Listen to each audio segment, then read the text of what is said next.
Hot rice ప్లేట్లో వేసాను. పక్కన క్యాబేజ్, క్యారెట్ ఫ్రై, మ్యాంగో తోకు పికిల్, పైన కొంచెం గీ అన్నీ కలిపి మిక్స్ చేసి ఒక ముద్ద తిని చూడండి. చాలా సాటిస్ఫైడ్ హెల్తీ మీల్ ఆప్షన్. ఇది ఒక Kerala style cabbage carrot fry recipe. ఇది హెల్తీ రెసిపీ. 5 minutesలో మనకి రెడీ చేసుకోవచ్చు.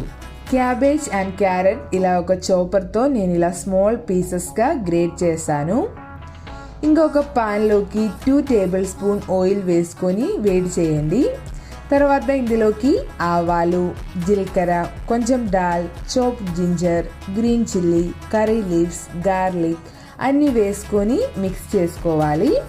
ఇంకా ఇందులోకి చాప్ చేసి పెట్టిన ఆనియన్ అలాగే కొంచెం పసుపు వేసుకొని ఆనియన్ సాఫ్ట్ అయ్యే వరకు కుక్ చేసుకోవాలి. ఇంకా ఇందులోకి గ్రేట్ చేసి పెట్టిన క్యాబేజ్, క్యారెట్ కూడా వేసుకొని మిక్స్ చేసుకోవాలి. రుచికి సరిపడినంత ఉప్పు కూడా వేస్తున్నాను. ఇంకా ఇందులోకి ఫ్రెష్ కోకోనట్ కూడా వేస్తున్నాను. మంచిగా మిక్స్ చేయండి. మంచిగా మిక్స్ చేసినాక 5 minutes మూత పెట్టి లో ఫ్లేమ్లో కుక్ చేయండి. ఇందే చాలా టేస్టీగా ఉన్న healthy cabbage carrot fry ready అయింది. మీరు తప్పకుండా ట్రై చేయండి. మీ ఫీడ్బ్యాక్ కమెంట్లో పెట్టండి. Thanks for watching.